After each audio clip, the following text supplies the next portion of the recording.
What's up, friends? Today I'm going to share with you how to make instant pot gravy. This is great when all of your appliances are taken, but you still need to make a little gravy. Utilize that instant pot. So you're going to start with it on sauté mode, add 1 tablespoon of butter, and then 1 tablespoon of your preferred cooking oil. Now we're going to start to build layers and layers of flavor for your gravy. It's going to start with 1 large yellow onion. Get that chopped up and add it into the pot. What we're going to do is start to caramelize those onions. That's going to be your first layer of flavor that is so good. So get those stirred around until they start to brown. See how they're nice and caramelized around the edges?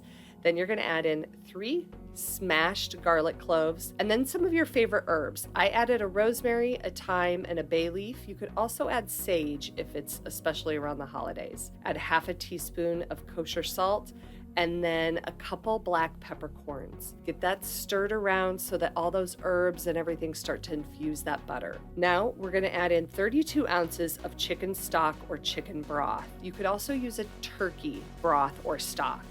You wanna make sure that you deglaze the bottom of the pan really well because that is going to prevent you from getting the burn warning or burn notice in your Instant Pot. Now we're gonna add in 3 chicken legs. You could also add 1 turkey leg if you're going for more of a turkey flavored gravy. Now we're going to turn off that sauté mode, pop the lid on,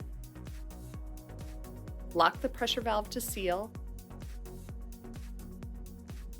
turn pressure mode on, normal heat, high pressure, and we're going to set it for 15 minutes. Your Instant Pot will beep and then come to pressure and count down from 15. Then once it hits 0, what you want to do is a 5-minute natural release. What it will do is count back up to 5. 0, 1, 2, 3, 4, 5.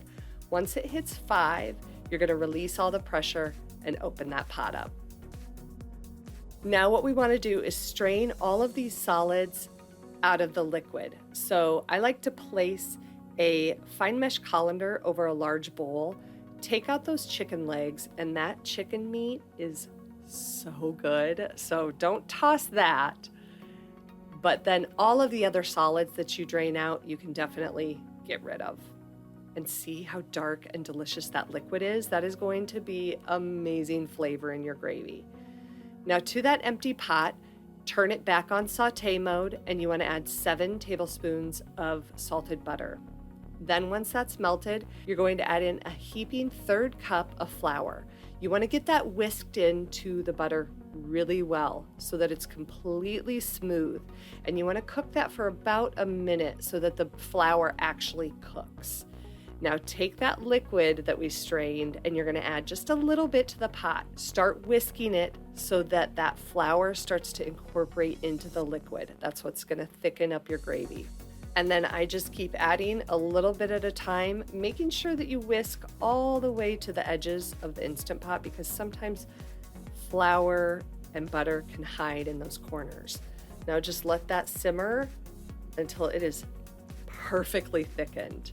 Some optional add-ins would be a poultry seasoning, which is just a mix of herbs and seasonings that you can add to your gravy. And then if you want to make it a little bit richer, you can add 2 tablespoons of heavy whipping cream.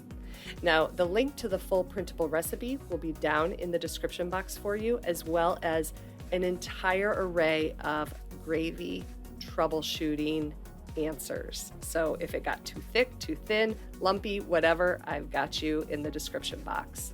And as always, taste your gravy before you serve it to see if you want any additional seasoning. Salt, pepper, extra poultry seasoning, anything like that. I hope you love this one. I hope you make it, and I hope it helps you feel like a success in your kitchen.